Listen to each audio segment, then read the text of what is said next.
Almighty God, the source of knowledge and understanding, guide the minds of those who are about to take counsel together on matters concerning this council, that in their debate and in their decisions, they may faithfully discharge their duties of office and promote the health, safety, and well-being of those they seek to serve. Through Jesus Christ our Lord. Amen. Amen. Councillors, officers, and members of the public who are listening via Zoom, welcome to our council meeting this evening.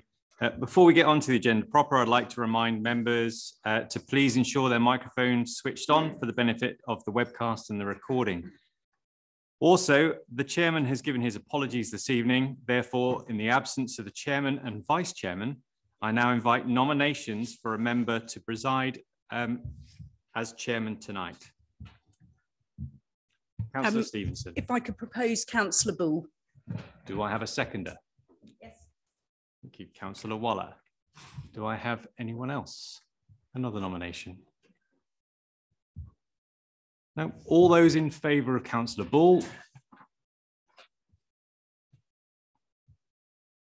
That's carried, Chief Executive. Thank you. Councillor Bull, would you like to take a chair?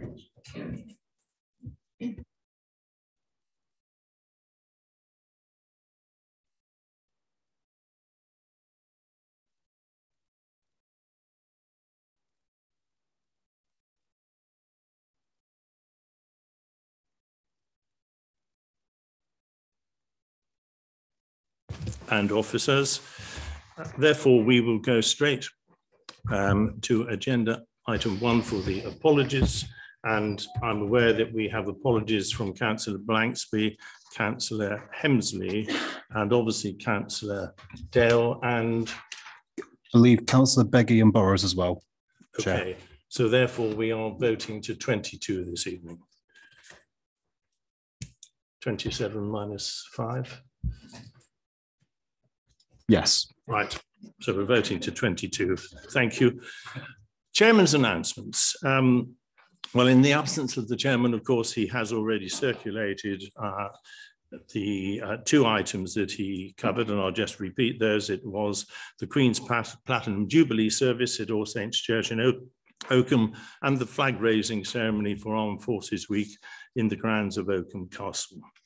And of course, last week, well, I should say in the flag-raising ceremony as well, our Armed Forces champion, Councillor Ainsley, was in attendance.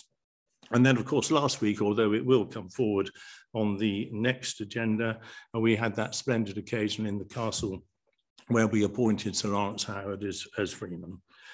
So we therefore move to agenda item 3, which is announcements from the leader, members of the cabinet. And I think, Councillor Stevenson, you're going to lead. Brilliant. Thank you very much, Chair. Members, you will be receiving a full report, but I wanted to give you the headlines from the Local Government Association conference that I attended last week with Mr. Andrews. I have to say it was very, very useful. It offered excellent opportunities for networking, lots of innovative things to look back, which you will obviously receive in the report.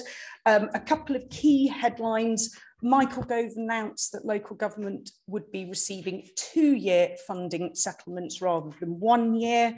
Mr. Andrews and I also attended a roundtable with Britain's Leading Edge, which included a lot of rural top-tier unitary authorities. So that was useful to meet those chief execs and leaders. And there were some themes that will be all too familiar to this council: funding challenges faced by local governments, challenges with rural transport, and the opportunities and challenges resulting from government reform and white papers, staffing, and of course regeneration. I will, as said, give a lot more detail in an electronic report in the next few days. Thank you, Chair. Thank you, Leader. Well, we almost have a full house this evening, so I understand we have Councillor Powell, Councillor Oxley, and then Councillor Wilby. Councillor Powell, the floor is yours. Thank you. Thank you, Mr. Chairman. Mr. Chairman, fellow councillors, this is obviously my first opportunity to speak at a full council meeting, having taken on being a member of cabinet and being the portfolio holder for planning, transport and highways, which is it's only less than 2 months ago. I might make some other comment there, but I won't. But I am pleased to be able to contribute to the cabinet, and I'm pleased to see that it is what I see as a focused and collaborative approach within this change cabinet, and one of engagement with all councillors, which is certainly my priority. I'm very aware of limited timescales until next May and what's achievable. So I've been trying to build on what is ever in progress, but yet thinking about priorities and strategy. And hopefully it's become apparent in this council chamber that I will say it as it is one of the reasons I'm an independent councillor. And I'll be open and honest with residents and with members of this council. So I just wanted to highlight a couple of things on work so far. Obviously, a lot of discussion about planning development and housing supply. And certainly there's been last month, Cabinet improved the interim position on housing development as a starter for that, and also looking at the deliverability under our housing supply figures. Obviously, members are aware that there's a lot over which we have no control, but it's important to focus on what we can do to actually improve the position for all Rutland residents. Secondly, as you know, the local plan, keeping that on track. And as you're aware, the issues and options consultation has gone out now. It started last week. And obviously the cross-party working group continues to provide useful feedback and advice on that process. And there will be an opportunity for all members to be involved in first discussions on that in the autumn. There was some initial response from members on the launch about the accessibility of the online site. So thank you for those, and thank you for flagging those up early. Some changes have already been made and some further will follow according to what's possible. And I'd also like to stress that there are other ways for residents to feed into this consultation, whether it's through printed materials, consultation events, and there will be frequently asked questions. As members who've completed the survey know, it is a long document. It's quite challenging to actually reply to it, but I would like to task all councillors here to engage with your local residents, parish and town councils, to feedback and proactively promote this consultation to make sure that we have the widest possible engagement. I understand there will be a toolkit issued for councillors, and obviously all councillors here have had the chance to have a look at those questions and complete your responses. And finally, on another probably not necessarily more pleasant note, but just to inform members that I attended the launch of the Civic Universities Agreement last Tuesday. This is a collaborative approach from Leicester University, De Montfort and Loughborough, who are agreeing to work together across 5 project themes, basically to tackle inequalities and create a more inclusive society. So I was pleased to say a few words on behalf of Rutland County Council. As a partner to this agreement, it is led by the universities, and we will weight their initiatives to make sure that we can actually be included in this work for the benefit of the whole county. Thank you. Yes, thank you, Councillor Power. That's a very clear and comprehensive report. Councillor Oxley. Thank you, Mr. Chairman. Yes, just following on from Councillor Powell, I was going to make a pun about Independence Day, as it's July the 4th, but I decided against it. But suffice to say that I must say that fellow cabinet members have been very welcoming and very helpful, very supportive, as have officers, because, as I say, we have taken on a huge role at very short notice, and to get on to a very steep incline of learning in a short time has been very helpful. It's been very helpful to have officers present. So I'd like to give you a report of what I've been doing. As the portfolio holder for communities, environment and waste, culture and leisure, public protection, community safety and the climate change champion, I do have quite a lot on at the moment. We are in the process of negotiating a new grounds maintenance contract as well as a new waste contract. More on that as it progresses. It's becoming apparent that the cost of living fuel increases are having an unfortunate knock-on effect on all the contracts which are currently under negotiation. I'm also very involved with leisure provision in the county, and I'm happy to report that I've asked to incorporate allotments and allotment provision into the emerging local plan. Some villages and larger settlements have been without allotments for a considerable period of time. And being able to grow your own food on a nearby allotment has proven benefits to both the mind and body from the exercise gained and health benefits from eating fresh fruit and vegetables. The council is also talking to all interested parties about the future of the sports hall at Catmos College, and the commitment to a net zero revenue cost is at the forefront of all negotiations. I've asked that we create an events policy which can then be referred to when organisations ask to use council land for their events. This is commonplace around the country, but in Rutland we do not have an events policy, which has led to some confusion in the past as what people can and can't do prior to organising their event. And rest assured, it will be cost neutral to the council, as there is plenty of good practice from other authorities that we can use, and a small fee can be used to cover any administration costs. I'm busy organising the next Rutland Climate Action Group meeting for July 13th. It's been a while since the last meeting in April, but there are more villages have become involved, so it's important to keep momentum going.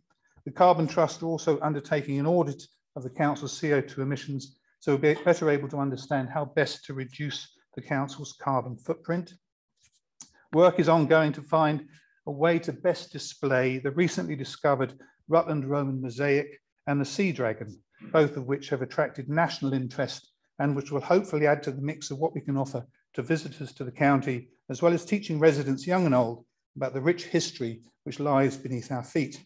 The mosaic and Sea Dragon fossil are both situated on land that is in private ownership, but the council is working with Anglian Water and the owner of the land where the mosaic was found to secure funds from both regional and national organisations to make them both secure and easily accessible to those who would like to see them.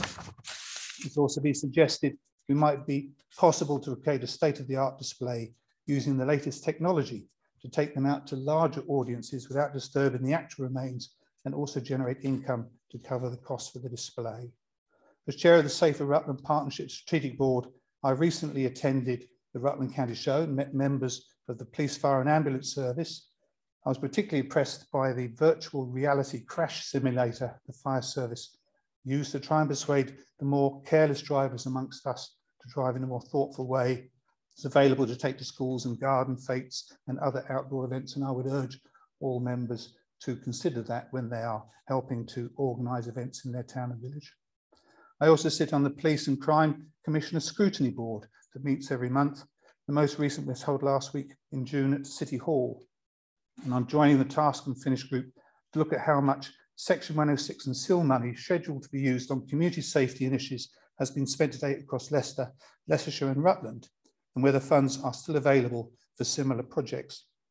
Here in Rutland, we are hoping to add elements to the CCTV system to strengthen its reach, and have asked the PCC's office to source funds to assist in that process if possible. Finally, as the portfolio holder for communities, I attended the Pride event at Oakham last week. It had a really nice atmosphere, and all participants and the many families present were obviously enjoying themselves. Thank you very much. Yes, thank you, Councillor Oxley, for that setting out the way forward in your portfolio. I think that's of great interest to members, and we'll see more as we go forward. Well, normally within the statements from Cabinet, we don't normally take questions, if that's okay. Okay. And therefore, last but not least, we have Councillor Wilby, who will probably say within his military service, he was actually probably in the States for Independence Day. Who knows? But Councillor Wilby, the floor is yours. Thank you very much, Chair. I know I'm old, but perhaps not quite that old. I'd like to give members a little burst on corporate parenting, if I may. Now, Rutland County Council has some 28 looked after children in our care. We also have some 9 unaccompanied asylum seekers. And at the last count, although it is rising, we have 19 Ukrainian children right across the educational spectrum. We counsellors all have a duty to care for and to safeguard all our children in care. We have an extremely enthusiastic and effective staff team, a virtual head who looks after all our students in the various schools is Lee Martin. He is an exceptional and constantly produces innovative ideas that go well beyond his remit. I know that we've had quite a change in our council members during the last months. Some of our training programs have been interrupted by COVID. However, the recent survey on corporate parenting was not well answered by council. I fully understand that some may not yet understand the duty of care required for our children. So I urge you all to attend our next director's briefing on this subject to gain a better understanding of your responsibilities in this important field. Moreover, you are all most welcome to attend and observe how the board operates whenever convenient. And please come along to any of the various activities that our teams put on throughout the year. You all have great experience and wisdom, and this will help us to improve our service for these very important young folks who perhaps have not had the best and easiest start in lives. Please do your best to help.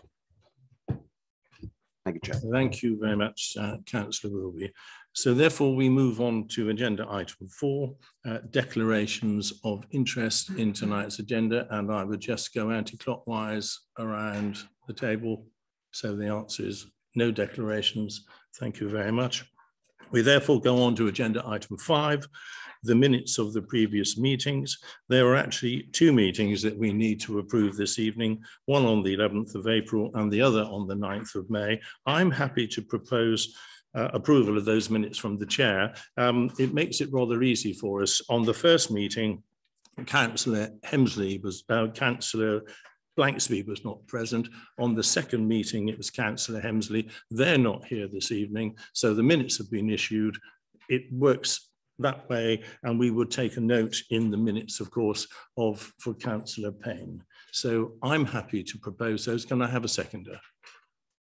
Councillor Cross.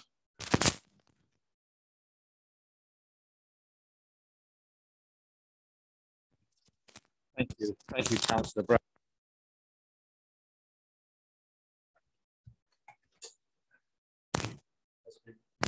I'll hold it down. You're there now. Okay. No, you're not. Have mine. Thank you, Sandra. Very kind of you. Thank you. You can have mine because you probably won't say very much.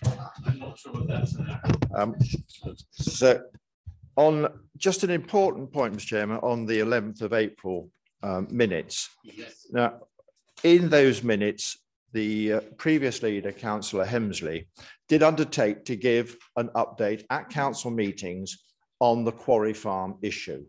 And I do believe it is most important that that promise is upheld. And I would like to hear regular updates. And I would hope that all councils would like to hear regular updates on the state of affairs on Quarry Farm. Thank you. Yes, I mean, that's fine. I think what we would do, once they're out and approved, as you know, we would take that as a point raised, if I may, from the minutes. We won't have a debate on that this evening, but officers will have taken that and Councillor Stevenson also. But I think, thank you for bringing that to attention. So I'm proposing from the chair, can we have a seconder? Councillor Stevenson seconded. All in favour of approving both minutes? Well, I would take extension. That is unanimous, I believe, apart from Councillor Raymond Payne's abstention. Perfect. Thank you. And thank you again, Councillor Cross. So agenda item 6, petitions, deputations and questions from members of the public. Now, because we haven't been notified of anything, I'm taking that as none. So therefore we move on to Agenda item 7, questions from members of the council. I'm aware that we have 2 questions, Councillor Fox and Councillor Gordon-Brown. The first question is from Councillor Fox to Councillor Powell. Councillor Fox, the floor is yours. Thank you. Currently, the council holds in excess of 7.5 million in SIL and S106 monies. Can the portfolio holder please outline how a plan for the utilisation of this fund is being created, and when can Cabinet and members expect a paper for comment and scrutiny?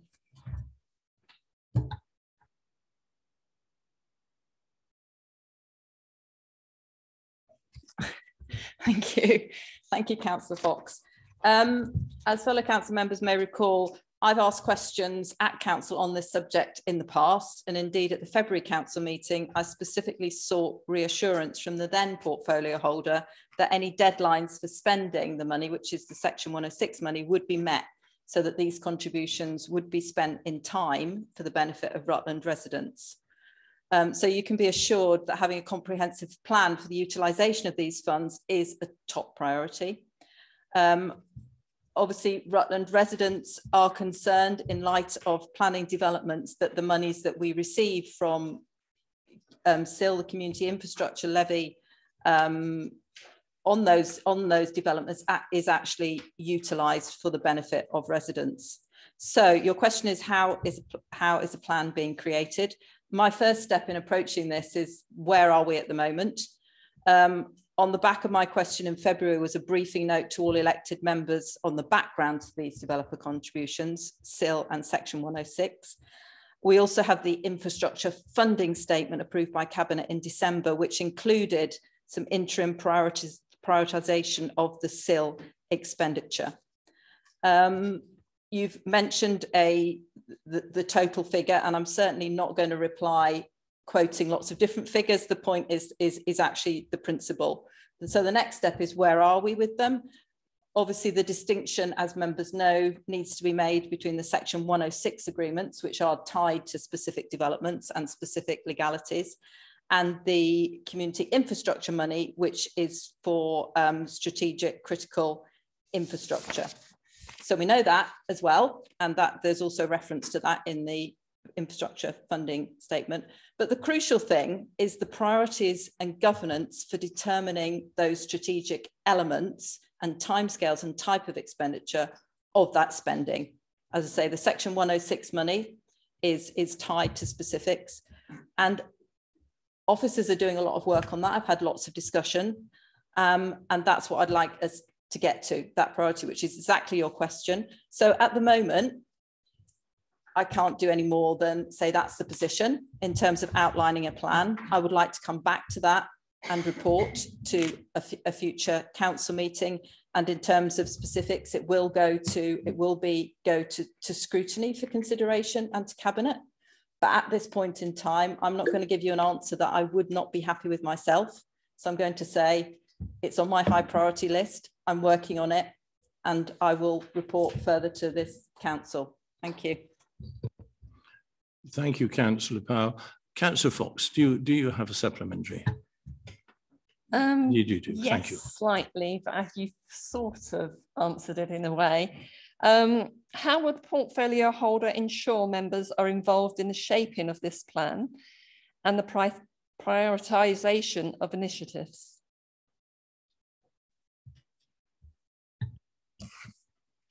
I think that, as I mentioned, that will be through the scrutiny process and through keeping members informed of the sort of the thinking behind it, which I will endeavour to do.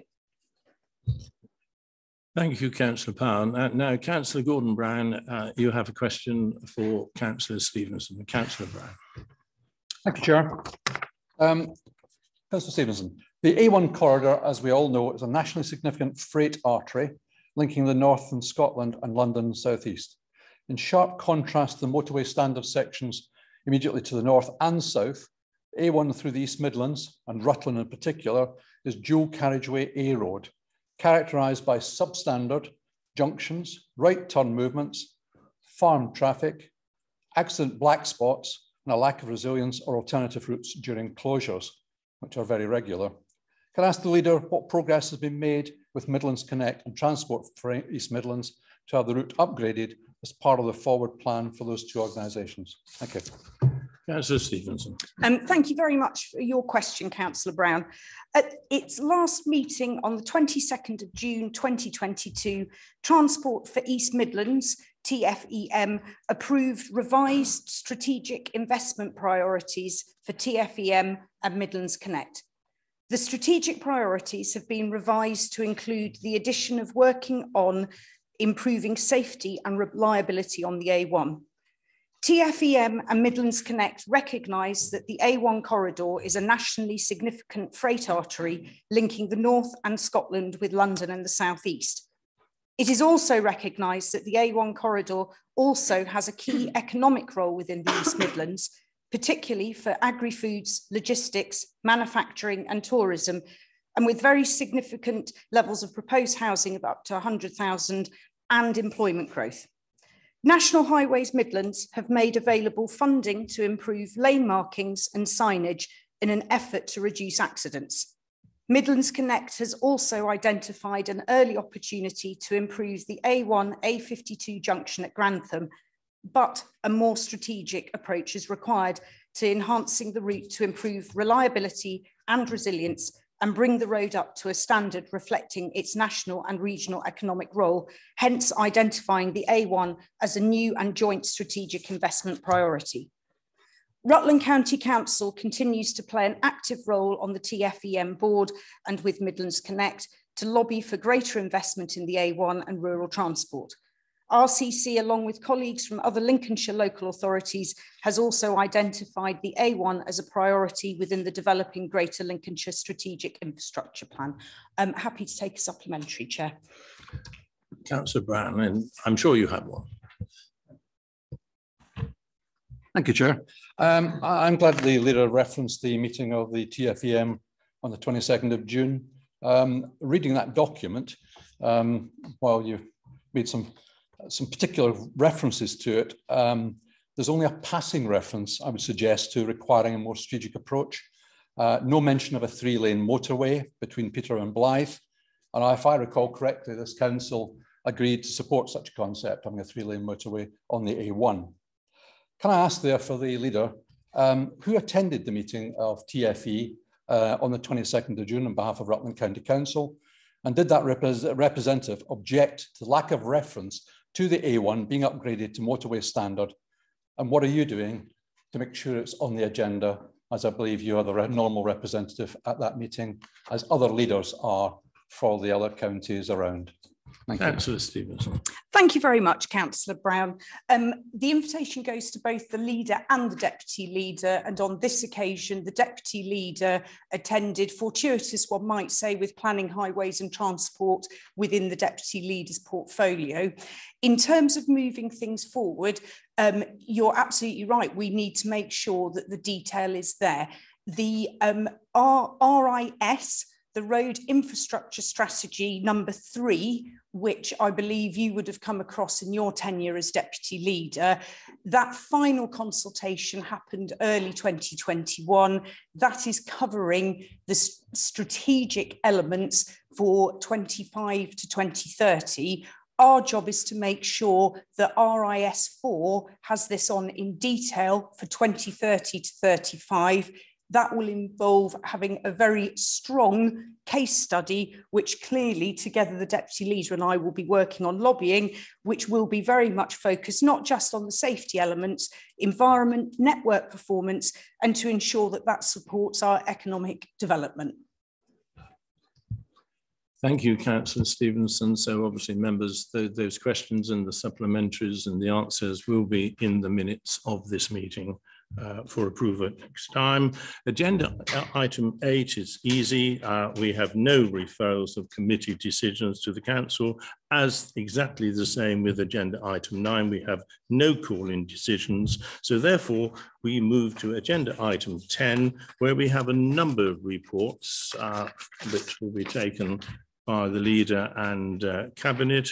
And therefore we will go to 10A, which is the corporate strategy 22-27. It's pages 25 to 54 on your minutes, on your papers. It's a public report. Councillor Stevenson, the floor is yours. Thank you very much, Chair. Members, I am pleased to present our new corporate strategy approved by Cabinet in June. It now comes to you for final approval before it can become the backbone of our work over the next 5 years, ensuring our council plays its part in delivering our 50-year vision, Future Rutland, approved at full council in March of this year. I choose my pronouns carefully.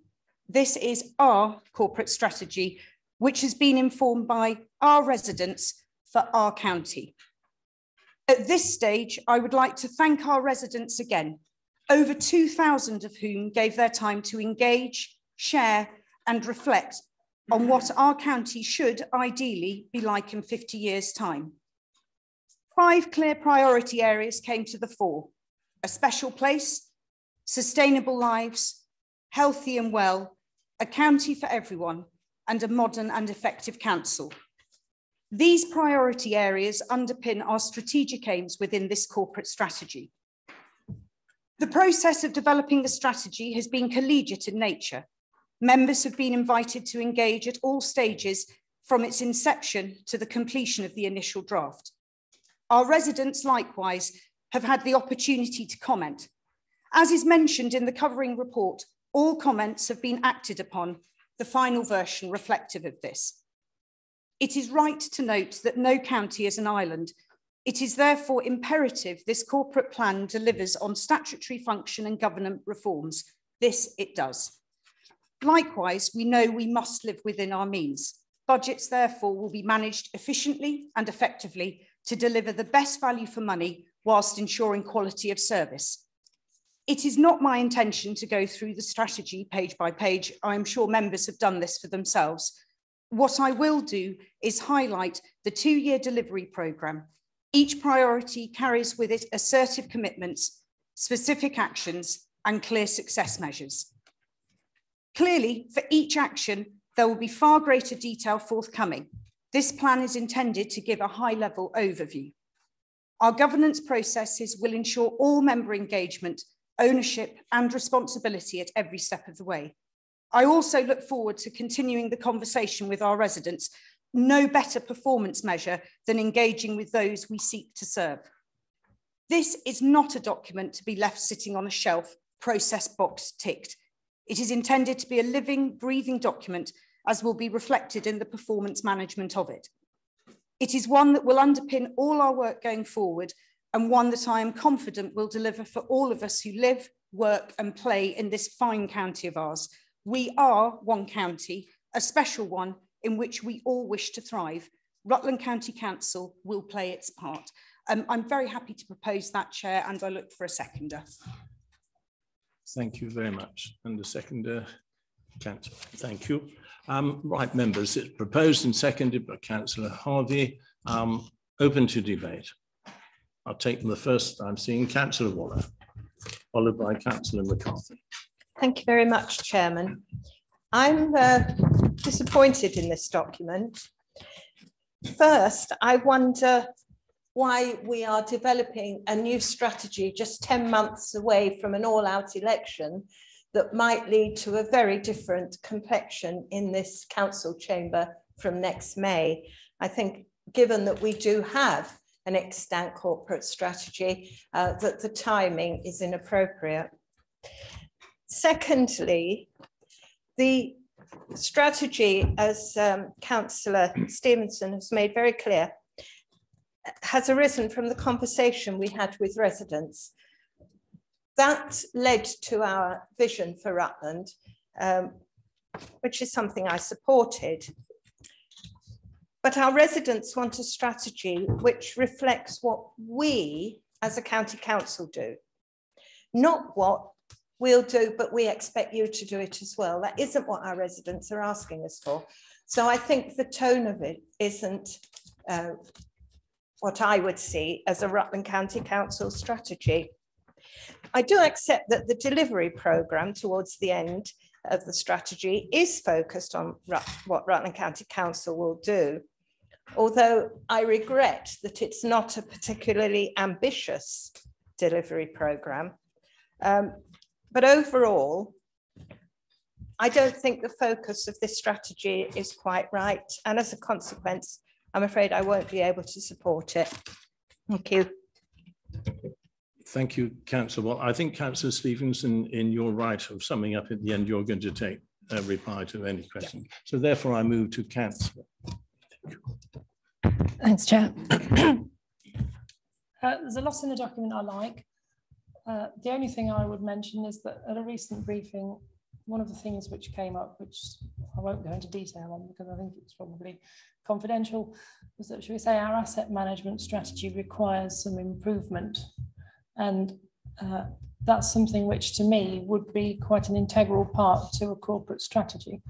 And so I think I probably share Councillor Waller's view insofar as I think this is a little premature and we've perhaps got work to do which we could add to the strategy and bring it back in several months or perhaps even at next election, I don't know. And as she quite rightly says, we do have an extant plan at the moment for the next 2 years, I believe. It's valid for so 2024. So that's my comment, is it's our asset management strategy I do feel ought to play a bigger role in this. Thanks. Thank you, Councillor McCartney. Other members, Councillor Cross. Thank you.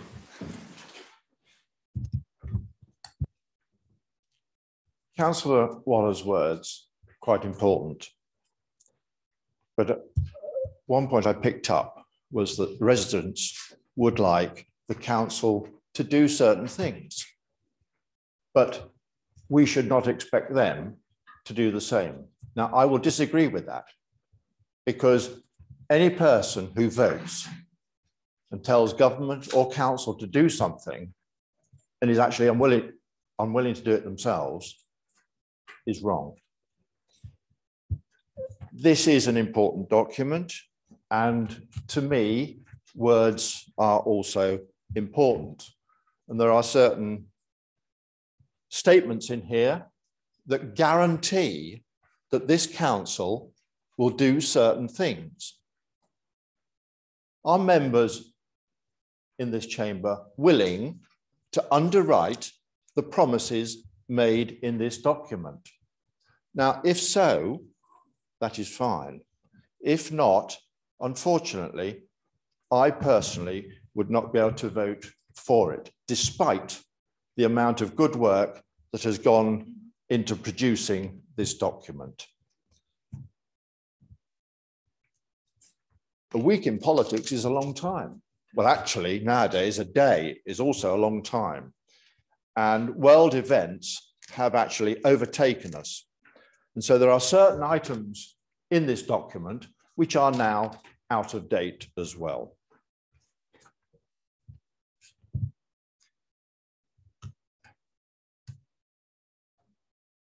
The future for Rutland, a shared vision. Rutland needs to be preserved. No, Rutland does not need to be preserved. It is not going to end up in the jar of jam.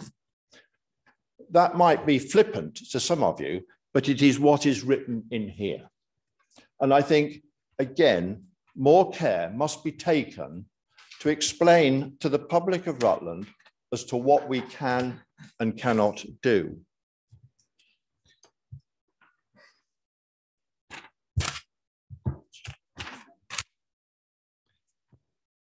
Ensure is used a number of times in here, and that is where I brought up the point of guaranteeing. If we are to ensure something, that means that we are guaranteeing that it will be done. And again, we cannot guarantee that either we or the next council will be able to do the work that is written down here. I have said enough, Mr. Chairman. Thank you very much indeed. Thank you, Councillor Cross. I didn't see any other members. Yes, sorry, indeed. Councillor Waters, beg your pardon. And then Councillor Brown, apologies. Thank you, Chairman. I didn't think we'd be having much of a debate on this, so I'll keep it brief. I've written a few notes. It's the best one I've seen in my 11 years, based on the best engagement with residents that I've seen in 11 years. It's all about partnership working, which is the way forwards. It's the best possible timing.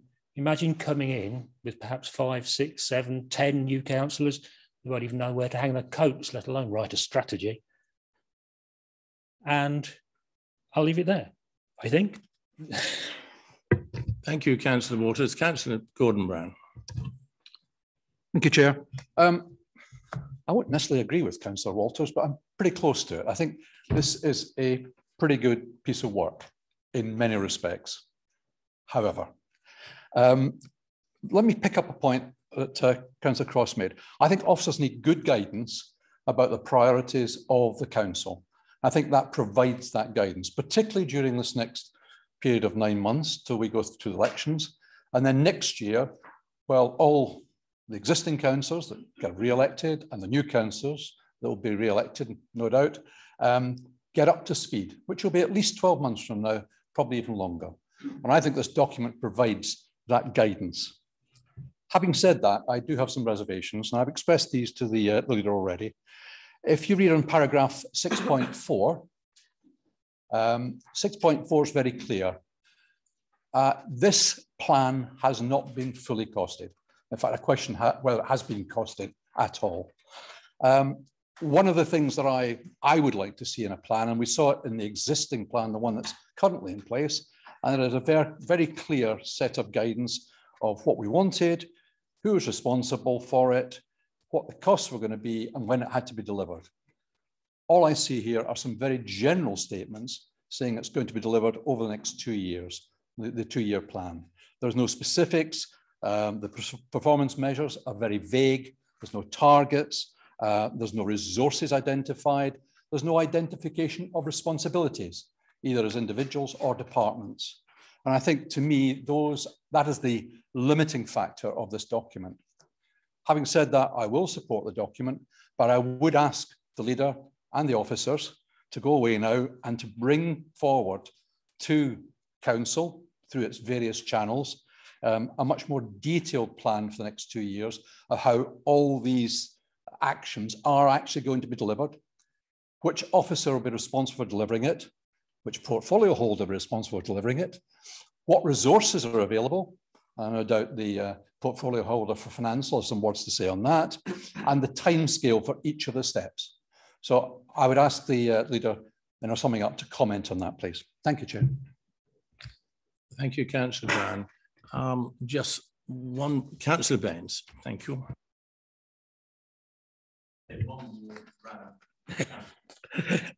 Thank you very much indeed, Mr. Chairman. I welcome this corporate plan, not specifically on the detail that's in it, but in the way that it was actually arrived at.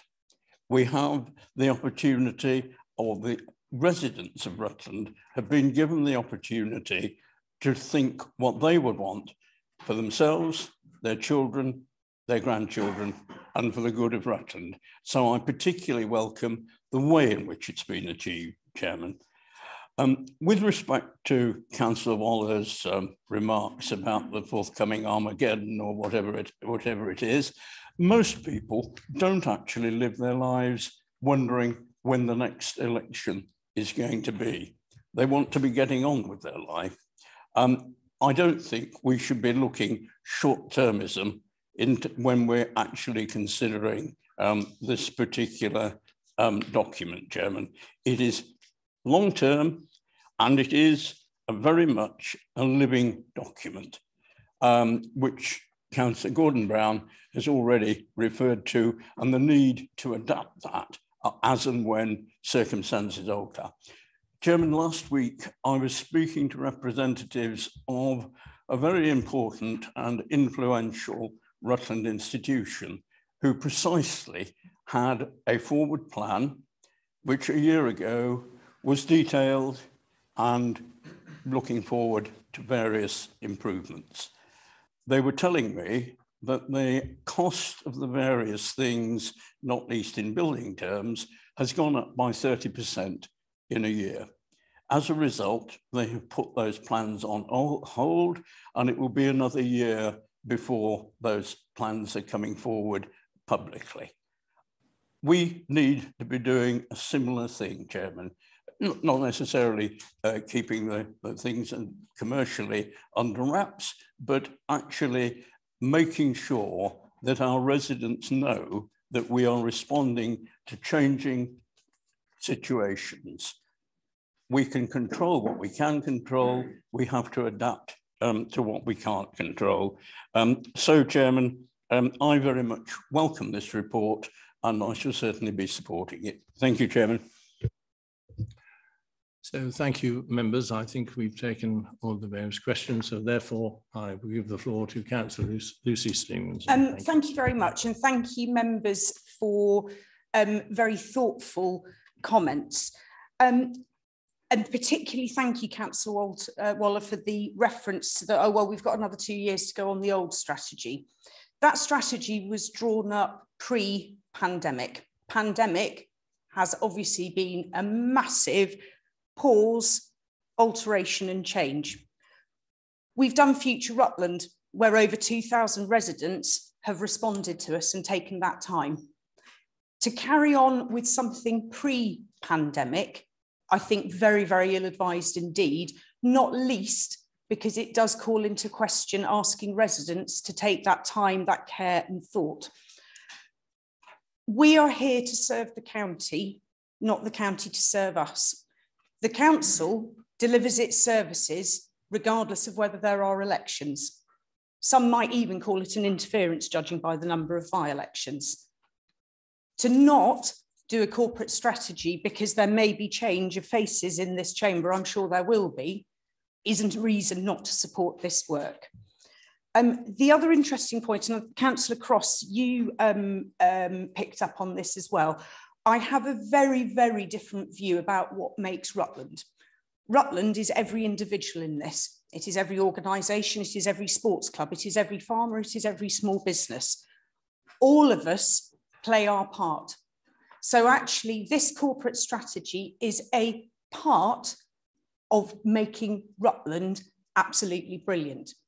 And actually individual residents, yeah, there are commitments there. Please don't litter. Please don't speed through our villages. There are lots of expectations that we place, and rightly so, on our residents. So actually, I really like the fact that there was a section on what we will do for you and what we would like from you, what would be really helpful from you to help deliver on that Rutland vision, which is our Rutland, our future Rutland. So that is obviously a different view. In terms of being ambitious, and again, Councillor Baines referenced cost, things increasing. Actually, to keep our roads in good condition, I would suggest in the current economic climate is actually ambitious. If we were to stand here and say we are going to have 100% of our roads in excellent condition, I hope, members, you would pull me up on that and say, come on, Councillor Stevenson. You know that it takes energy to heat up that tar seal. So actually, ambition, I think that this is ambitious. Councillor Cross, guarantees ensuring. We're making commitments in this. I can't see whether there'll be a pandemic. I don't know what's going to happen with Russia and Ukraine. But what I absolutely know is that doesn't mean that we just stand still and wait. We have ambitions and we strive for them. The performance management will be crucial. This, I've said, is a living document. It's not going to sit on a shelf for whoever happens to be standing as leader next year, or whoever's in cabinet positions, or for whoever's here to be beaten by residents. Well, you said, no, this is us setting ambitions. And I will come on, Councillor Brown, your point, as ever, is absolutely excellent. Yes, there will be priorities which Cabinet will be sharing with members. And yes, I expect the chair of the Overview Scrutiny Commission to be absolutely hot on our heels. If there are things in here that don't quite work, we'll call them, we'll change them, because this is about us doing our best for our county. So I really hope that every member in this council chamber can actually support it. There's no change in changing your mind. A lot of work has gone into this, not just us, not just the officers, but also our residents. And just, Abigail McCartney, I'm going to finish off with a very, very specific thing. Page 20, priority 5, number 22, you will see that there is on that top bullet point, and I will need to put on my glasses now, complete asset review and asset strategy implementation. And I will just finish with the final point, linking slightly to the please can members engage. All members received a copy of the draft corporate strategy in April.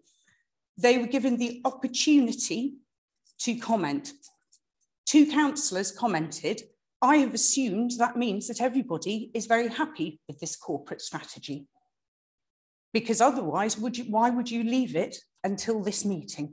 I will finish there, and I am very proud and pleased with this corporate strategy, just in case anybody was unclear. Thank you. Thank you very much, Councillor Stevenson. Well, members, the report before us is obviously the corporate strategy. It has been proposed by Councillor Stevenson. It's been seconded by Councillor Harvey. The recommendation is that Council approves the corporate strategy. All those in favour?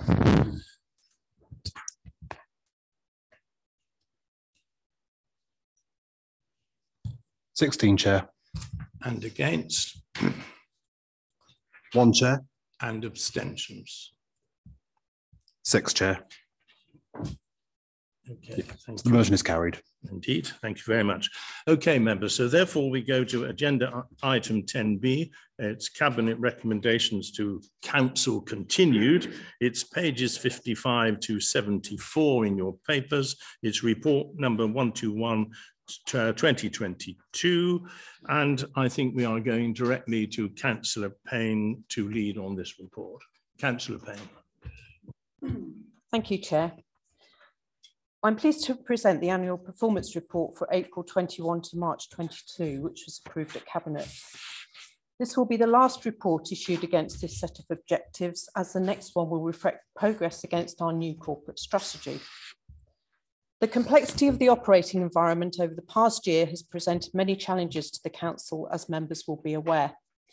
We were still in the middle of the pandemic at the start of the year and also had to contend with major policy change, local political change, a war in Ukraine, and the cost of living crisis. There has also been a huge challenge recruiting staff locally. This isn't just us, it's a national problem which has been raised by the Local Government Association with the government.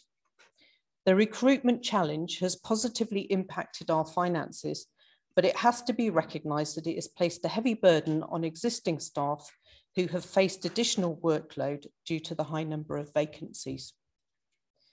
Despite the challenges, we delivered a very strong and positive performance last year. The report is honest, and where we have missed a few targets, we have acknowledged this. The reason why and what we are doing about it is annotated in the pack. Against the volatility the year presented, the Council has done an excellent job, and I'd like to say thank you and well done to all those involved. Chair, I know the Leader of the Council would also like to say something here. So with your permission, I'd like to hand over to Councillor Stevenson, if that's okay. Indeed, but thank you. Actually, by that, if there are any difficult questions later on, you will defer back, I guess, to Councillor Payne. Is that right, Councillor Stevenson? Well, I think it's wise. The floor is yours. And thank you. I'm proud of this report. The amount we have achieved as a council, evidenced with some impressive stats. Hard evidence can contrast to what we hear on social media. This underscores the importance of accurate data and the need to reflect carefully on what it tells us so that we can celebrate success, act on challenges, and ultimately ensure we make evidence-based decisions. This is not to dismiss the individual, rather to ask, is this individual's experience typical? The answer prompting proportionate and appropriate action. It is interesting to note some of the corporate aspects of this report, particularly those that are directly linked to us in our role as county councillors. The withdrawal of the draft local plan 1, a salutary lesson in our power, but also our duty to seek consensus. Likewise, the volume of by-elections cannot be ignored. Being a councillor is not for the faint-hearted. It is a 4-year commitment. The unexpected happens, but the unexpected should not be the role itself. The enabler of all services is, of course, the budget. We know Rutland is poorly funded. Each and every one of us witness to this fact on a monthly basis as our council tax leaves our bank accounts, knowing that every single Rutland household receives £331 less central government funding than the average UK household. This is not a political argument. It is about being clear what rurality means, the value it adds. Responsible land management gives our county, never mind our country, never mind our county, a fighting chance of achieving carbon net zero.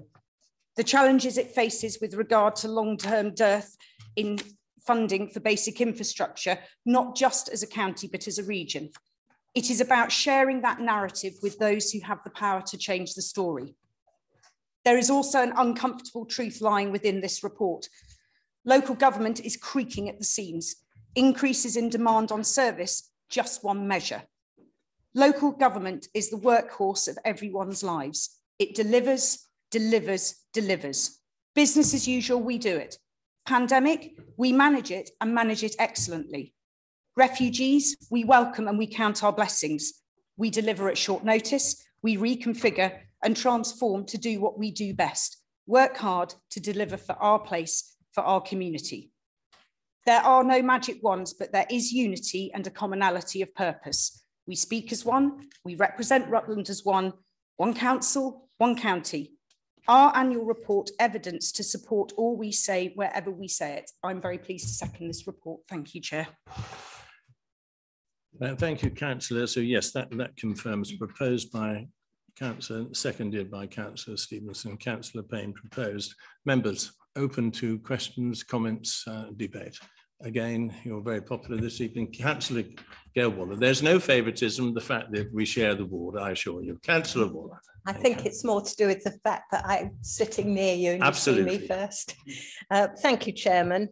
The performance data towards the end of this report is what it is, and does indicate that as a council, we do very, very well in an awful lot of areas, and the credit must go to officers whom I know have struggled, as have all officers up and down the country, with the issues of the pandemic. How do you deliver services in this context, particularly services that are very much people-related, social care type services. I'm also very aware that, like everywhere else in the country, we are struggling to recruit to key posts. We are not alone in that, and our officers do a remarkably good job. However, I'm not impressed with this report as a report. Specifically, I believe it's page 7, it's performance, how we compare.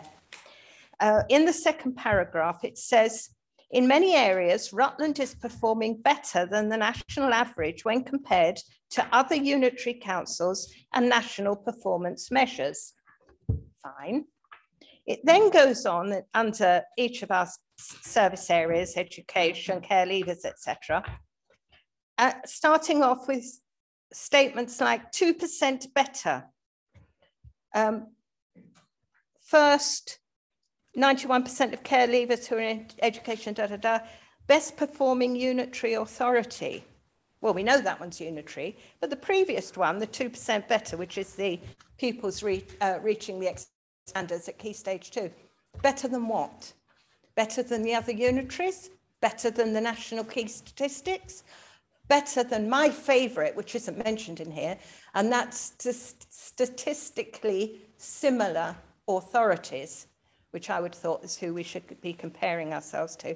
So my issue with this is that we make bold statements, but they're only half the statement. And I think if we're trying to communicate how good we really are to our residents, we need to be much clearer. And we need to be making it clear that by all objective standards, we're doing jolly well. But I don't think we're doing it. I think we're being let down by the way this is presented at the beginning. So I'm not saying we've done badly, quite the contrary, we've done very well, but we could give the message much more clearly in this document to our residents. Thank you. Thank you, Councillor Wallen. Just excuse me, members. Am I right in saying we will have a joint summing up at the end? Is that how you will want to take this? Okay, I move on to other questions, members. Yes, Councillor. Thank you. Whilst I appreciate the key priority improvement points shaped from the local the corporate plan that will change next year, given what we've heard recently about homelessness in the county and the growing challenge around affordable housing, it seems like it'd be a good idea to perhaps consider including a target specifically around social housing in future targets. Yeah, just off what we've heard recently, we all know what is called affordable in a county often isn't. So having a target around social housing specifically might be worth considering. Thank you, Councillor Lambert. Just looking around. Okay, so no other questions. Last call. Sorry, Councillor Baines. Not a question, but a comment, Mr. Chairman.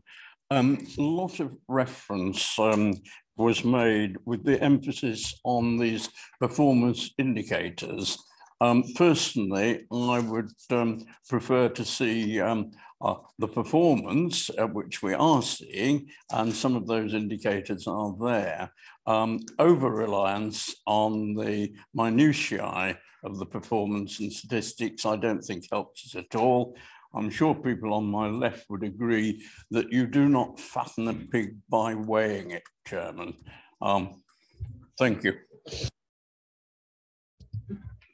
I don't think you want me to check with the two gentlemen on your left. I think they can care.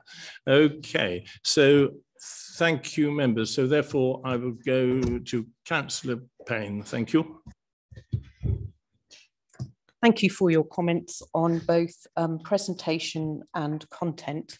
I see no reason why we can't take those comments on board for the next iteration, and certainly your point about homelessness and social housing targets is very relevant in today's climate. So for moving forward, I don't see why we can't pick those up.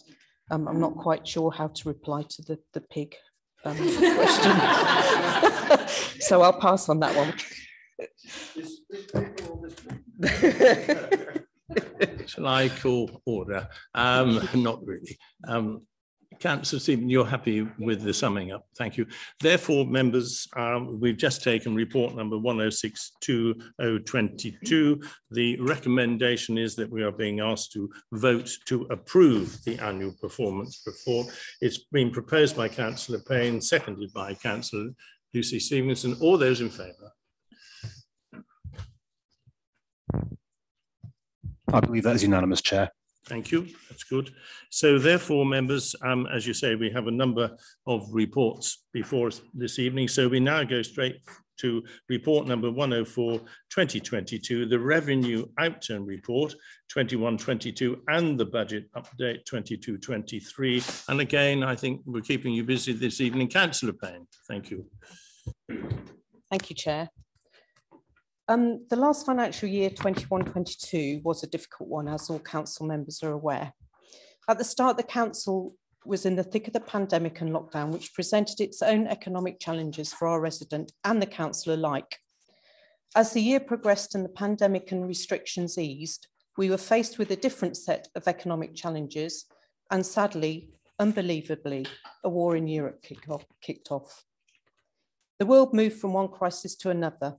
These events have had far-reaching impacts on everybody's lives, consequently adversely impacting inflation, which the Bank of England is now forecasting to rise to 10% this year, not falling back to 2% for another 2 years.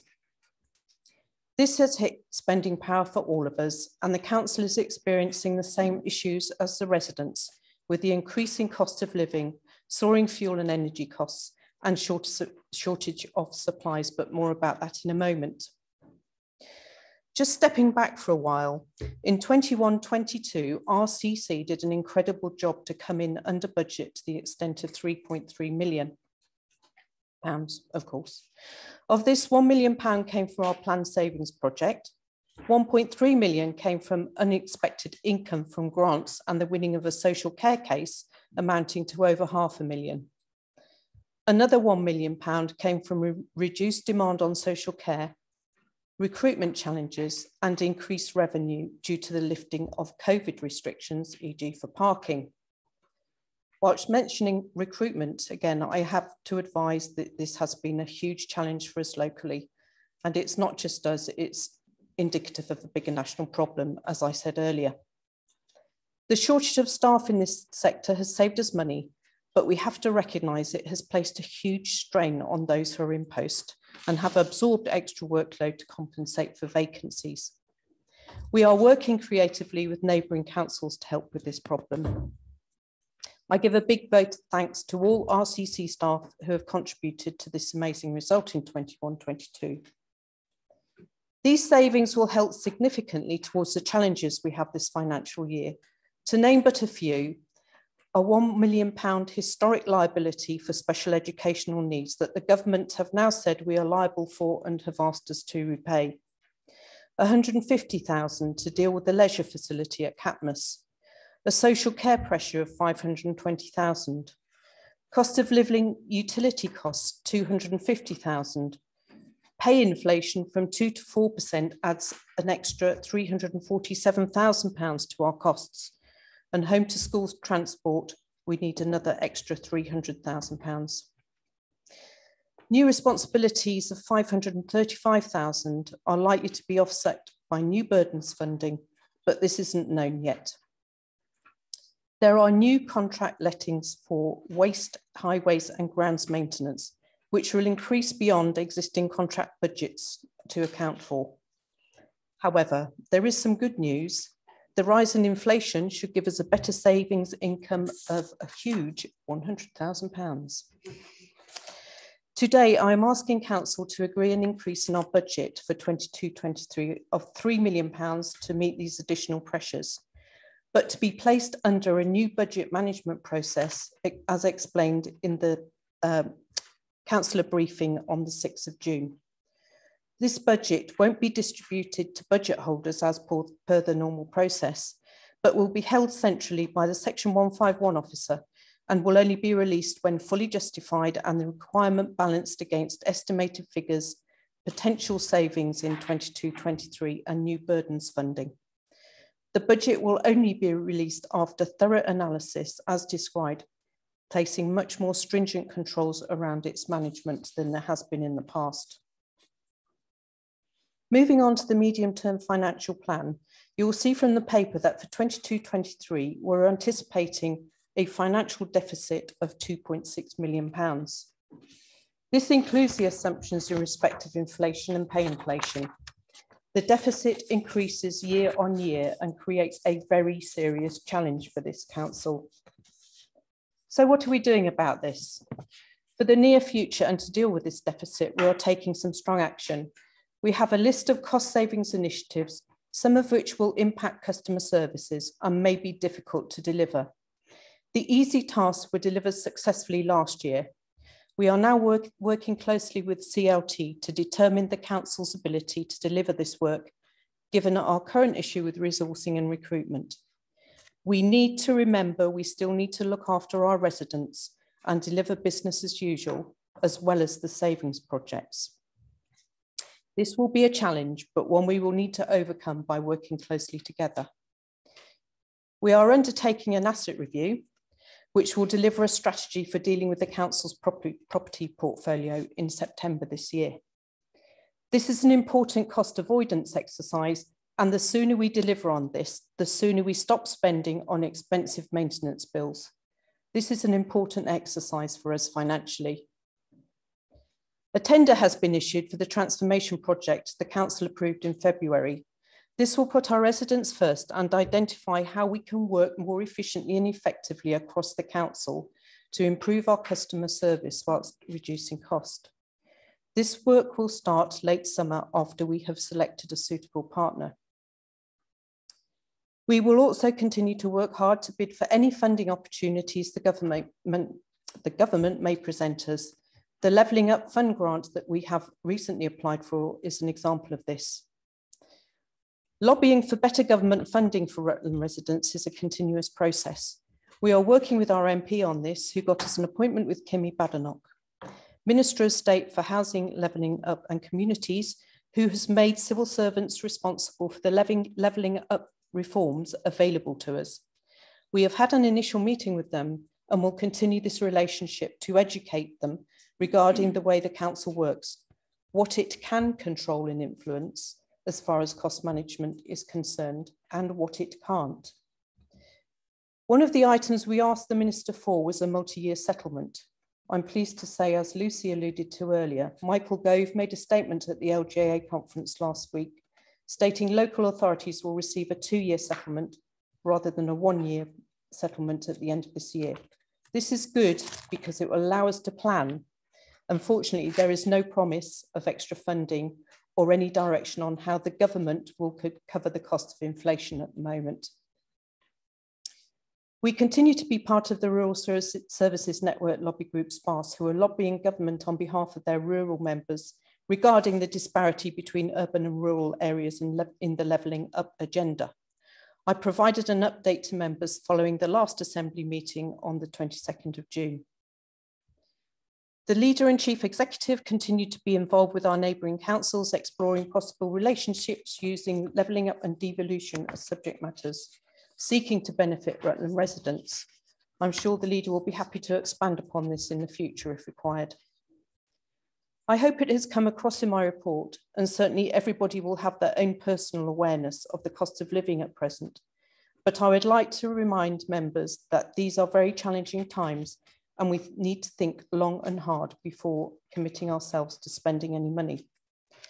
Chair, I would like to propose the Council's recommendations as set out in the paper. Thank you, Councillor Payne. I'm looking for a seconder, Councillor Stevenson. And just for members' attention, of course, yes, our Chief Exec, Mark Andrews, and the Leader were at the LGA conference last week. I think that was quite an interesting period. So that was good. So it's proposed and seconded. Members, for comment. Yes, Councillor Andrew Brown.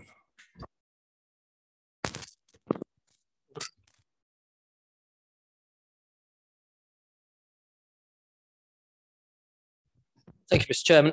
Just a point of clarification.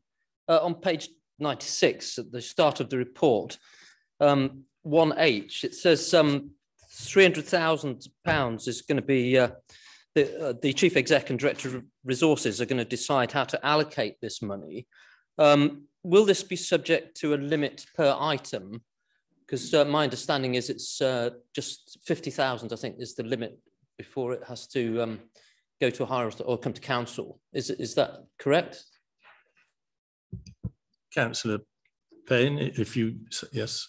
Is that your only question, Councillor? Yeah. Councillor Payne. If that's what the governance dictates, it's not actually in the paper here, but if governance dictates that's the way it should operate, that's what we'll do. I'll just go to the monitoring officer. Thank you. Thank you, Chair. The recommendation is as drafted and it's as before council this evening. So it's not intended that there would be a particular cap per item. The £300,000 would be there for the Chief Executive and the Section 151 officer to allocate as they saw fit. And it's that delegated authority that is being sought from council this evening. Councillor Brown, that's the clarity you sought? Right, yeah, but I thought we had a £50,000 limit. We don't ordinarily have this earmarked reserve either to be spent in this way. So there is a specific authority that is being sought from council this evening. Council has the ability to give that, which is why it's being sought. So we'll take it. Thank you for that. We'll take it as. I think I missed you, Councillor Waters. Thank you.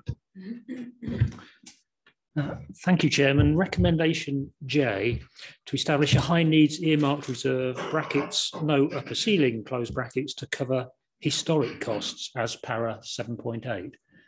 Does this in fact refer to historic costs? And if so, why is it no ceiling? Because we should know what those historic costs are. Or is it historic costs and forthcoming costs? Could we have that clarified, please? I don't quite follow that one. I go to Councillor Payne. Thank you. Sorry, I think that actually refers to the special needs pot of money that we need to pay back to the council. We don't need to the government. We don't need to pay it back immediately. So it's intended to put it in an earmarked reserve until we need to pay it back. Councillor Waters. Oh, sorry, Chief Exec. Yeah, just to clarify, yeah, that is correct. It's the SEND deficit that we're covering, but it will include future costs that we may incur during the period until the government hand back the powers to us and the deficit becomes our responsibility. So whilst we know it now, we don't know what it will be between now and when they remove those powers. Councillor Waters. Thank you. I thought it must be that, but it isn't transparent from the actual recommendation. I think that probably needs a little bit of sorting out going forwards. I won't pursue it this evening because we really should have, shouldn't we, a figure for the costs historically and then what we intend to keep them down to going forwards rather than just an unlimited ceiling. But I'll leave it for now. I'll support it. Thank you, Councillor Waters. I think a fair comment, and members of the Cabinet and officers will take due note of that. Right, sorry. Councillor, sorry, did I miss you first time? Apologies. Councillor Brown. In paragraph 7.12.1 on page 116, it states that a further reserve of £718,000 is being requested for the preparation of the local plan. Why precisely is this being requested? And could we have an analysis on a later occasion of the reasons for this increase? Thank you, Councillor. Councillor Payne. Yes, Councillor Brown, we can have an analysis. One does exist. I'm not the portfolio holder for planning, but it's been requested. It hasn't been, the money hasn't been handed out. It's still sitting in a reserve. So I will leave it to the portfolio holder when she's got her feet under the table to understand whether we do actually require that money or not. We will do further analysis. Councillor Brown said that your question is duly noted and we can monitor. Yes, the question is duly noted. Thank you. Councillor. Councillors, are there any more comments on this one? So therefore, I'm going to be fairly pedantic, members, on this one. It's obviously report 104 2022, the revenue outturn report in the budget update. And we are being asked, the recommendation is that we approve the use of new grants received in 22-23 of 2.082 million. We approve the use of existing grants of 0.439 million in the 22-23 budget. We approve an increase in the 22-23 budget to cover additional costs as set out in section 1 of 3 million to be funded by the general fund, brackets 2.742 million, and earmark reserve, brackets pounds 0.318 million. And 4, approves to set aside 300k for further requests for funding that will emerge over the coming months as more information becomes available regarding planned government reforms and the status of local projects, section 8.7, and that of the Chief Executive and Strategic Director for resources are given authority to allocate this funding. And finally, approval to establish a high needs earmark reserve, no upper ceiling, to cover historic costs as paragraph 7.8. So it has been proposed, it has been seconded. Councillor Harvey, sorry, did I miss you? No, could I just ask a point of order, Chair? Indeed you please? can. Can I just clarify from the monitoring officer? Apologies that I had to step out briefly and I missed part of this debate. Does that mean, can I vote on or can I just clarify? Thank you, Chair. Yes, Chair, Councillor Harvey can vote. The rules are slightly different in a planning committee scenario, so you're right to raise the question, but no, you can vote. Indeed. So proposed by Councillor Payne, seconded by Councillor Stevenson. All those in favour? I believe that is unanimous, Chairman. Thank you very much. Thank you.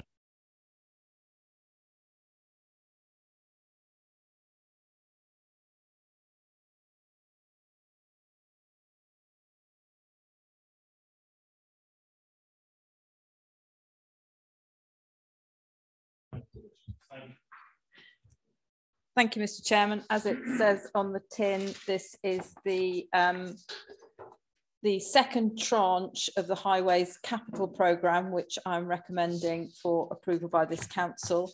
It represents 1.5 million, which is why it's coming to full council. It represents allocation of capital monies that we received from the Department of Transport. £1 million was allocated earlier in the year and was approved by Cabinet. The utilisation of this money, as you'll see in the report, is actually set out in Appendix A, which details all the schemes. We are a small county, but as I now know, we have 330 miles of roadway, highway, and 120 miles of footway, let alone a lot of bridges, traffic signals, and drainage systems. So there's a lot to maintain. As I say, it's set out on Appendix A.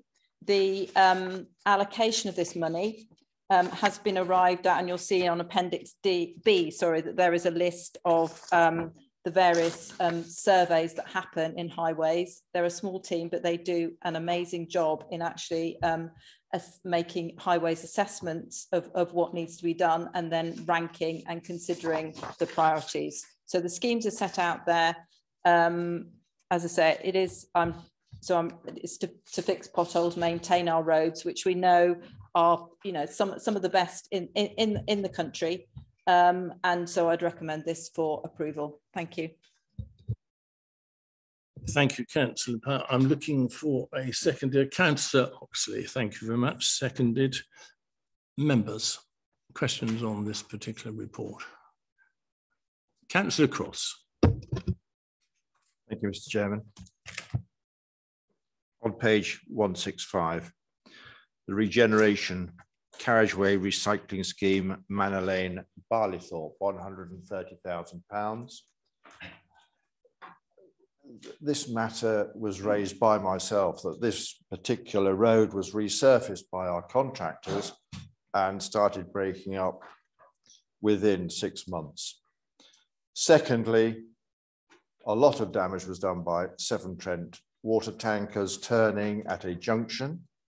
So I trust that most of that £130,000 will be recouped from either Severn Trent or from our contractors. Thank you. I'll have a summing up. Any other members' questions? First of all, no, and therefore I'll ask Councillor Powell just to make a comment, or of course it can be given as a written answer. Councillor Powell. Thank you, Councillor Cross. I have noted those comments and I will endeavour to give you a written answer to that with the full details. Thank you. I'm now totally reassured. Thank you, Mr. Chairman. You will note that very carefully, and I'm sure you will be reassured, Councillor Cross. Thank you. Thank you very much. And you can read it in the minutes as well.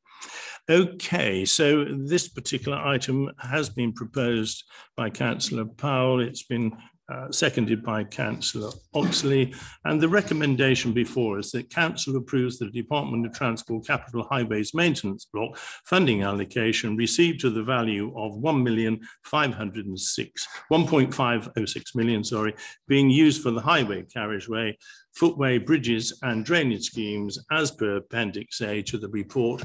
All those in favour? Once again, I believe that is unanimous, Mr. Chairman.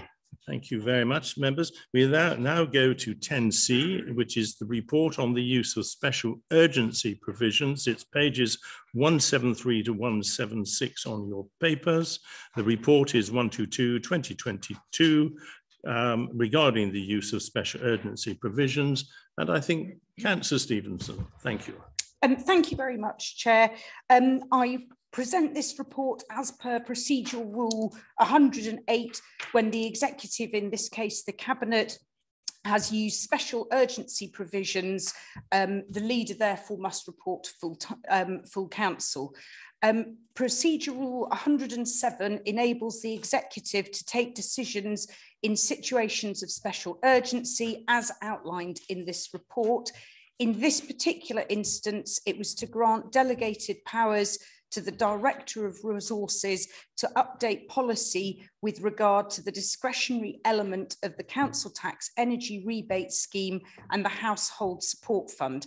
To not have allowed this decision to be taken would potentially have slowed up payments to eligible residents, a situation which I think we can all agree would have been far from ideal given the cost of living crisis. I don't think there's much more to say, Chair, to be honest, it's fairly self-explanatory. No,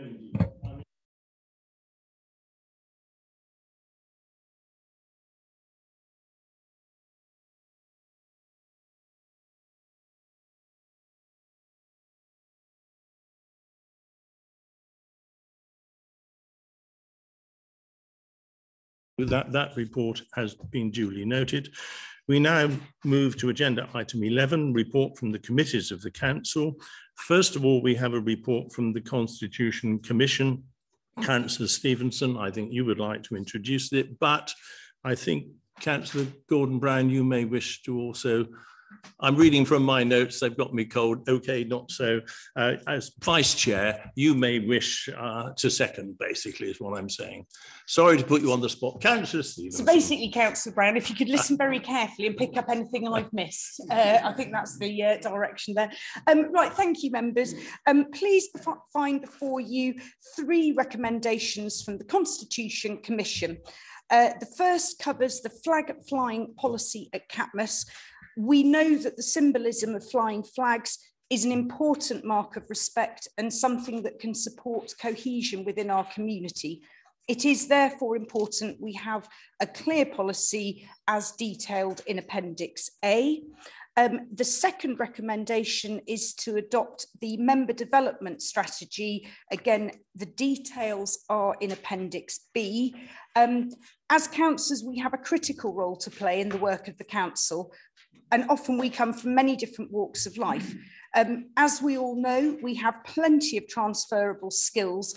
This strategy will help to ensure we are able to be the best we can be, being an essential conduit between our council and our residents, whilst engaging meaningfully with the work of the council. I particularly welcome the references to our corporate strategy and our communication and engagement plan.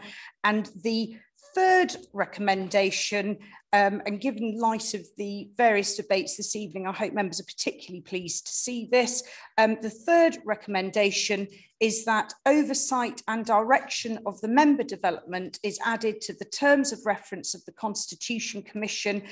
This will ensure the strategy is very much a living document and that its implementation is monitored and evaluated to ensure delivery of its overarching aim, which is having enabled members who serve their communities with knowledge and understanding. I'm happy to propose, and I look over to Councillor Gordon-Brown to see if I've missed anything crucial.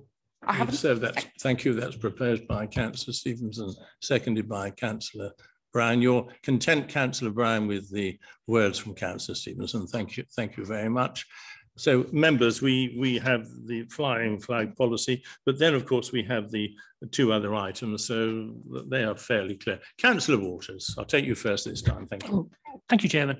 I welcome. You will make sure which one you're talking to. Thank you. I welcome all of them. But on member development, we have recently had a final report from internal audit on corporate parenting that Councillor Wilby alluded to earlier.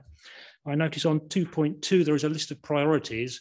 Could we include perhaps training for members on their responsibilities as corporate parents as a relatively urgent item? Thank you, Chairman.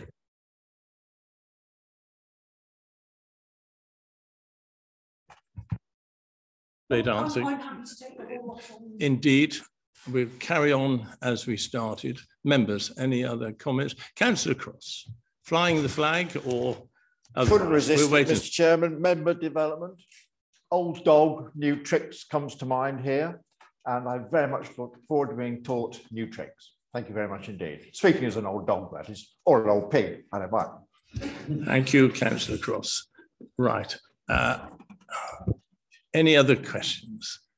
No, okay, then we go straight to Councillor Lucy Stevenson in her summary. Yeah, Thank you. Councillor Walters, that's noted. And I've looked across at the Vice Chair, looked across at the monitoring officer, and we have been nodding vigorously. Councillor Cross, as an ex-teacher, I've always been told that no one is unteachable. Sometimes one questions these things. Thank you, Chair. Right, members, I think therefore it has been proposed by Councillor Stevenson, seconded by Councillor Gordon Brown.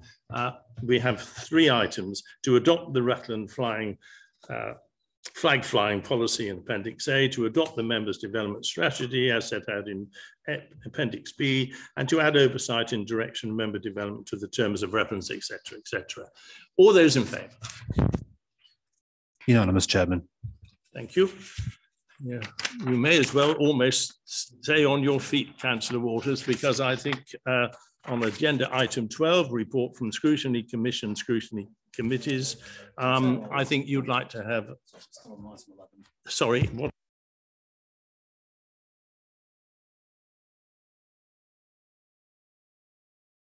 I was expecting to do this just for a few minutes, apologies.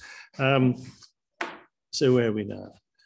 Councillor Waters has provided a written report as chair, of the Audit and Risk Commission. Councillor Waters, yes, do you wish to speak to that? Thank you. No, Chairman, he's as written, apart from mentioning that Councillor Baines was elected as vice chair. Okay, that's fine. That makes it easier for me. So therefore, we can now go to agenda item 12, reports from the Scrutiny Commission and Scrutiny Committees. Now I think I've got it right, I hope. Councillor Waller. Oh, it's my eyesight now, it's not my hearing.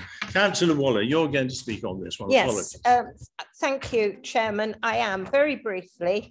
Clearly, the minutes from the last scrutiny, overview and scrutiny committee are available for members to read.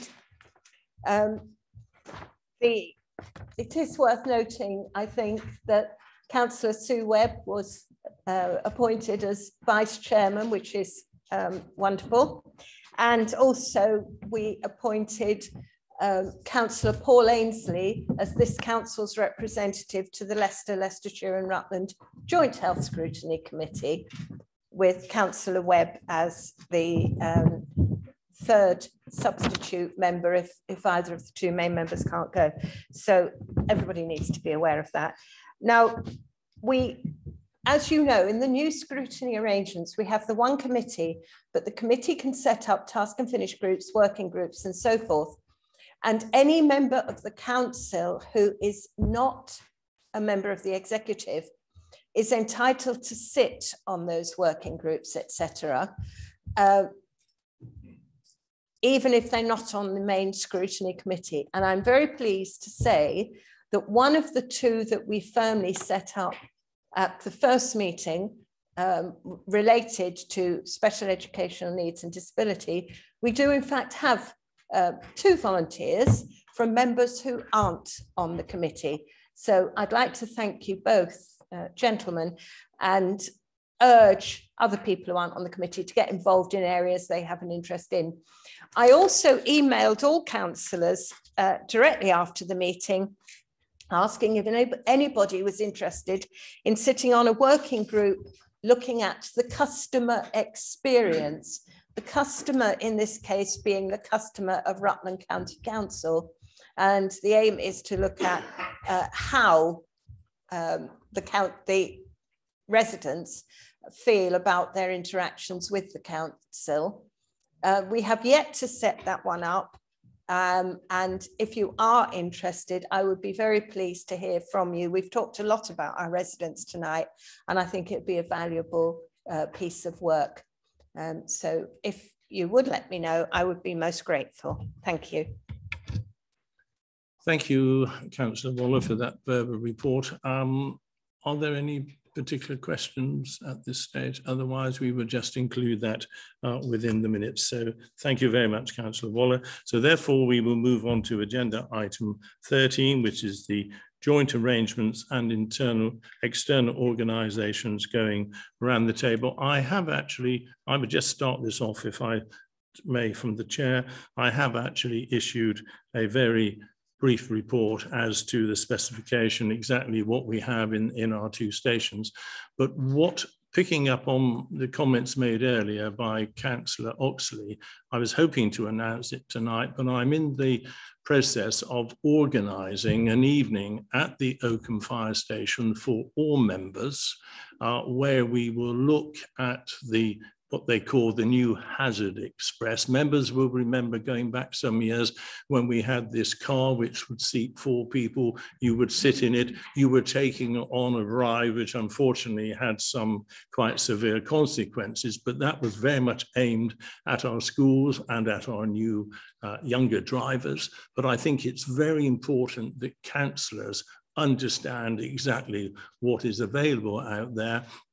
We will also have virtual reality sessions where you will go into a house on fire, and we had a taste of this a couple of years ago, but COVID has brought it to a halt. There is also one thing called the fire bicycle. I will say no more until you come and see it on the evening, but you will be able to see behind the scenes at the Oakham station, and we will also have one of the rapid response vehicles for you to look at. The rapid response vehicle can deal with about 55% of all call-outs and is one of the ways forward to be efficient for the fire authority. There is a cost to the fire service putting all this on, as you can imagine. So I would really ask members that we have the fullest possible attendance.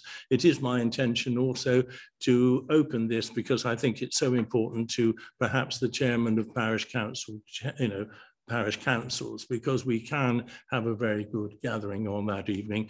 I'm trying to do it within the lighter evenings towards the end of this month, July, or into early August, but not much later because then the weather and the lights go against us. So that's my report. Just going around the table is my Councillor Waller. I will move around anti-clockwise for members' reports. Thank you. I do have reports, but if you would indulge me, Chairman, I'd like to make a little comment in response to what you've just said. Thank you. For those of you who were unable to go to the Oakham Fire Station the last time that Councillor Bull organised something for members, I would urge you to go. It was one of the most fascinating experiences I've had as a councillor and very well worthwhile. So just a little plug for you, Chairman, there. I'd like to report back on 2 external organisations I've been to. The first is the Carlton Hayes charity. It gives grants, small and large, in relation to mental health charities. For example, one we gave recently was to an organisation that put together memory boxes for residents who with dementia to help them in their lives. The charity does cover Rutland. We have very few Rutland applicants. So if you know of any who you think might possibly be interested, do urge them to look at the website or get in touch with me, and I'll at least say if it's the sort of thing that the charity gives to. We do small donations to charities as well as larger ones as well. The second thing I want to report on, I mentioned earlier, is the Leicester, Leicestershire and Rutland Joint Health Scrutiny Committee that met last week. At that meeting, we revisited dentistry, and there were a few interesting points that came out, both from the paperwork we were given and the presentation on the night. We are all aware of the problems of dentistry in Rutland, or rather accessing it. We were told that there are going to be golden hellos to encourage new dentists into the area, but they won't come to Rutland. It won't be available for Rutland because Rutland has no deprivation. The statement was given. Needless to say, I said a few words. One of the other interesting things is they were offering additional money to NHS dentists or dentists who offer NHS care in order to deal with the backlog from COVID. But none of those practices in Rutland took up the offer of additional funding. So again, that suggests to me that our residents are not best served. And also, we were told that the statistics tell us that dental checkups amongst adults in Rutland is poor.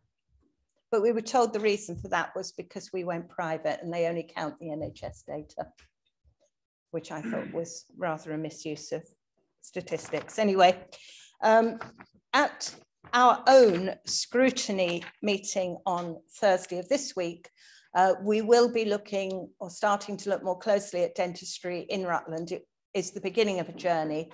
And I can assure you that as Rutland councillors, when we are at the Joint Scrutiny Committee, we are certainly putting forward the Rutland perspective. Thank you. Thank you, Councillor Waller. As a courtesy from the chair, I was going to say I'm aware of the Hanson report from Councillors Brown and Councillors Payne. Would you like to say a few words, Councillor Brown? Thank you. No, really just to apologise, Chair. The report came out late because Hanson only confirmed that they were making the planning application late last week. Hence, I wasn't able to provide it to members before that date. But I think it's a very important landmark for the county in that if that application is ultimately approved, it gives another 25 years life on top of the 10 years we currently have at the cement works at Ketton, and the employment that that brings to obviously our locality, not just Ketton, but locality, and the business rates that come to the council as well. Just to note that. Thank you, Chair. Thank you.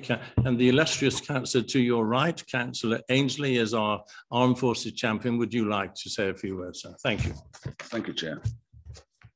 I'm recently appointed as the Armed Forces champion. So thank you all, everybody. A couple of points really. The Armed Forces Week, which was held on Monday, the 20th of June, marking the start of the Armed Forces Week. Flags being raised across the county, informal ceremonies, including service personnel and veterans. Rutland's was held at Oakham Castle, where the flag was flown until this Saturday, 25th of June, when it was taken down. Yeah. The flag itself was raised by a party from 7th Regiment Royal Logistics Corps, stationed at Kendra.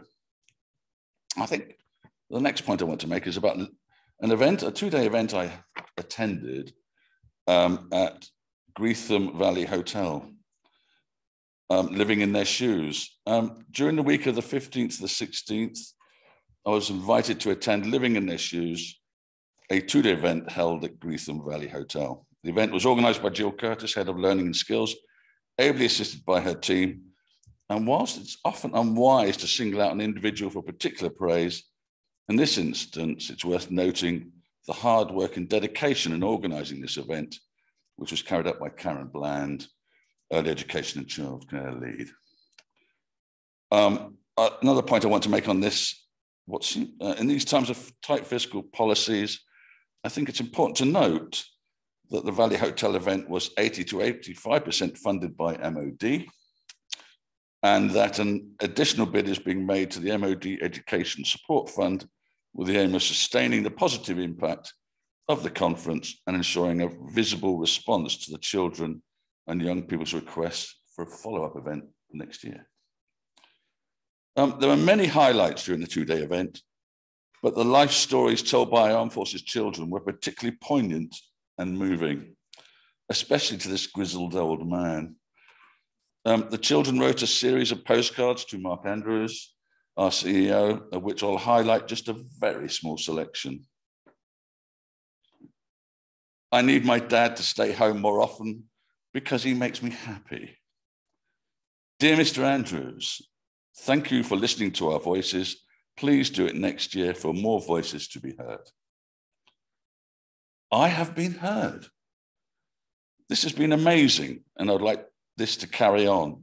It has helped me realize I'm not alone. Thank you, Mr. Andrews. Why it's always him, I have no idea. There were others there. I need a dad that stops going away so much. Dear Mr. Andrews, today has been a day that I'll remember till the day I die, which will be never. The callow youth, eh? It's important to read between the lines of these postcards, of which there were many. so that they inform signs of safety, and to recognise how this links to the work ICC already carry out in areas such as attachment, ACEs, acute childhood events, trauma-informed practice and signs of safety. I think that's particularly important. Moving on, a very worthwhile event, I think. It was. Appointments, yeah, Rutland County Council has recently appointed my good self. I'm extremely proud to be the Council's new Armed Forces champion. We have a duty to support not just the serving personnel and veterans, but also their families. And I'm especially keen to ensure our support and understanding of our armed forces community extends to all. That's particularly important to me. Further news, the Council has also appointed a new Armed Forces officer, Ian Reynolds, who coordinates local support for armed forces families and veterans in Rutland. Welcome, Ian. Certainly worthy.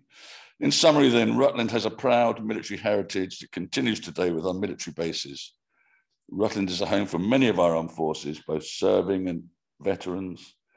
Our commitment through our covenant is to ensure all those who serve, have served, and their families are treated fairly. Serving their country must not place them at disadvantage, particularly our young children. Thank you. Thank you, Councillor Ainsley. Yes, I think your words are quite poignant. The art of listening is one that many of us have perhaps forgotten, but how true, and they will be taken, I'm sure. Thank you. Coming on around the table for other reports. Yes, I'll take it left to right. Councillor Baines and then Councillor Harvey. Thank you very much, Mr. Chairman. Last week, I attended a meeting of the Welland River Partnership. Again, for new members, that is not just to do with water quality, but also the whole of the catchment of the Welland. We've had a change of chairmanship that Ramsey Ross, who some of you may know, resident of Uppingham, has now been replaced by Dr. Chris Stote, who is one of the team at the Allerton project at Loddington, again, may well be known to several of you. So we've got someone with a very good knowledge of Rutland in post there. Equally, some of you may have met our project officer, Chris French, who was excellent. Unfortunately, and it will ring bells in Rutland, we couldn't afford to up his salary in order to keep him. He has now been replaced, but his replacement has only been there for a couple of months. What I would like to report, particularly this evening, as a result of our deliberations, the partnership has been carrying out quite a lot of work, again, particularly the Loddington Research Centre, but also a PhD student from Leicester University, and in particular on the matter of green capital and carbon retention from pasture land, mature trees, hedgerows, and so on, which is extremely significant. It will have an impact, I'm quite sure, Mr. Chairman, on our planning decisions when we're looking at biodiversity and environmental issues. And I'm sure the portfolio holder will make sure that the Allerton project has got a copy of our consultation, because I think they can make a very real contribution in their comments. So thank you, Chairman. Thank you, Councillor Baines. Councillor Harvey. Thank you, Chair. Just a quick one for me. Last Thursday, I attended the inaugural meeting of the Integrated Care Partnership Working Group. As members probably know, the Integrated Care System, the ICS, launched on Friday and went live. So Rutland is now a place in its own right.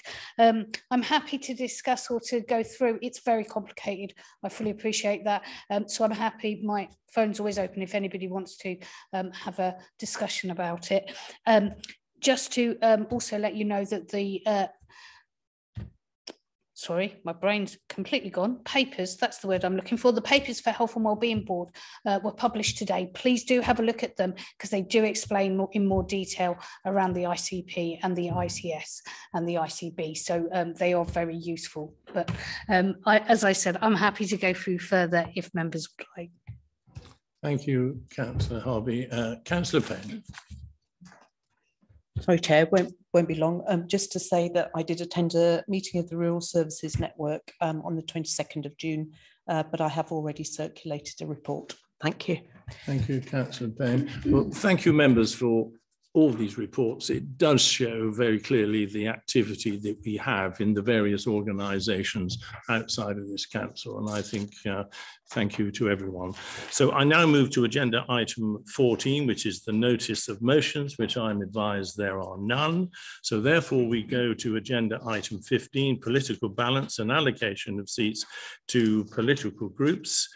Pages 201, 206 on the papers before you, and I'm delighted to hand over to our monitoring officer. I think this is your debut occasion in this chamber. Going to be, I might decline, Chair. I think oh, right, okay. Okay, my brief is the monitoring officer. Apology, you're in the hot seat, Councillor Stevenson. Yep, and with the monitoring officer supporting me to make sure I get it right.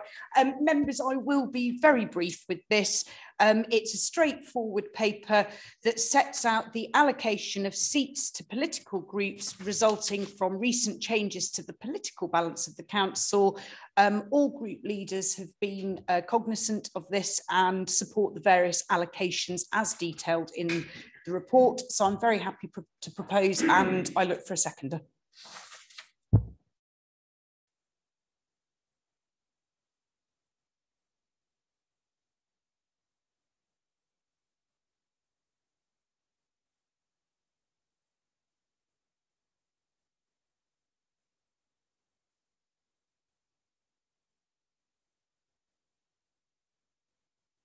Stevenson, it is seconded by Councillor Waller. So there is one noting, but we can take it as part of that. So the decision recommendations before us are that we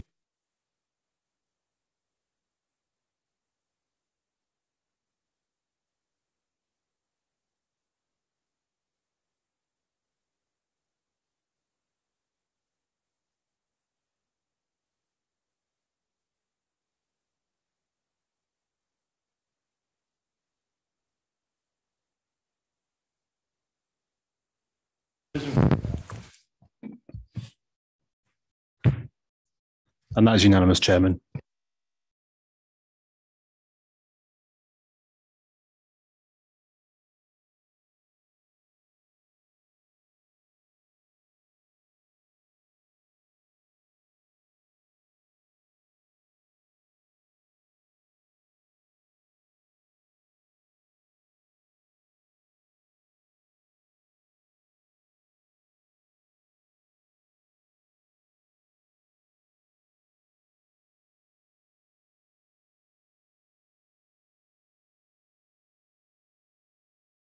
And with that, members, I will thank you all, and I will close the meeting at 8:53.